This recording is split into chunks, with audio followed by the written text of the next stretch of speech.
நீங்க டிக்டாக் கேமரால ரெக்கார்ட் பண்ற வீடியோவை எப்படி ஹை குவாலிட்டியா அப்லோட் பண்ற ட்ரிக்ஸ் தெரிஞ்சுக்கணுமா? வாங்க சொல்லித்தரேன். ஃபர்ஸ்ட் ஸ்டெப், நீங்க ரெக்கார்ட் பண்ற முன்னாடி உங்க ஃப்ரண்ட் கேமராவை நல்லா கிளீன் பண்ணிடுங்க. சில பேர் அவங்க ஃபிங்கர் யூஸ் பண்ணி கிளீன் பண்ணுவாங்க. அப்படிலாம் பண்ணக்கூடாது ராசா. நல்ல சுத்தமான க்ளோத்ல தான் கிளீன் பண்ணணும். செகண்ட் ஸ்டெப், லைட் யூஸ் பண்ணுங்க, இல்லனா நல்ல வெளிச்சமான இடத்துல ரெக்கார்ட் பண்ணுங்க. தேர்ட் ஸ்டெப், டிக்டாக் ஓபன் பண்ணிட்டு எஃபெக்ட்ஸ்க்கு போயிட்டு டூல்ஸை சூஸ் பண்ணிட்டு கொஞ்சம் லேசா ஸ்க்ரோல் டவுன் பண்ணீங்கன்னா இந்த AI என்ஹான்ஸ் ஐகானை பாப்பீங்க.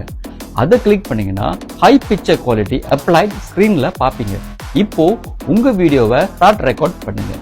முடிஞ்சதும் ஸ்டாப் பண்ணிட்டு கன்ஃபார்ம் பண்ணிடுங்க. அப்படி உங்களுக்கு இந்த வீடியோ கலர் பிடிக்கலனா உங்க ஸ்கிரீன்ல லெஃப்ட் இல்லைன்னா ரைட்ல அப்படியே ஸ்வைப் பண்ணீங்கன்னா கலர் ஃபில்டர் சாய்ஸ் உங்களுக்கு கொடுக்கும். உங்களுக்கு பிடிச்ச ஃபில்டரை சூஸ் பண்ணிக்கங்க. ஓகே, இன்னும் முடியலைங்க. இனிமேல தான் முக்கியமான விஷயமே இருக்கு.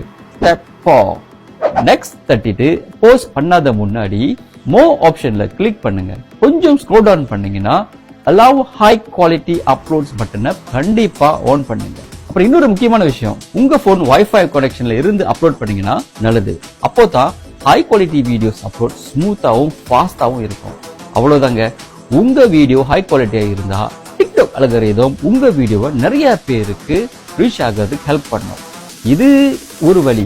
இன்னொரு வழி, எங்களை ஃபாலோ பண்ணிட்டு கமெண்ட்ஸ்ல வெயிட்டிங் ஃபார் நெக்ஸ்ட் ட்ரிக்னு போட்டுட்டு அப்படி இந்த வீடியோவை உங்க ஃப்ரெண்ட்ஸ்க்கு ஷேர் பண்ணிருங்க. அடுத்த வீடியோல சொல்லித்தரேன்.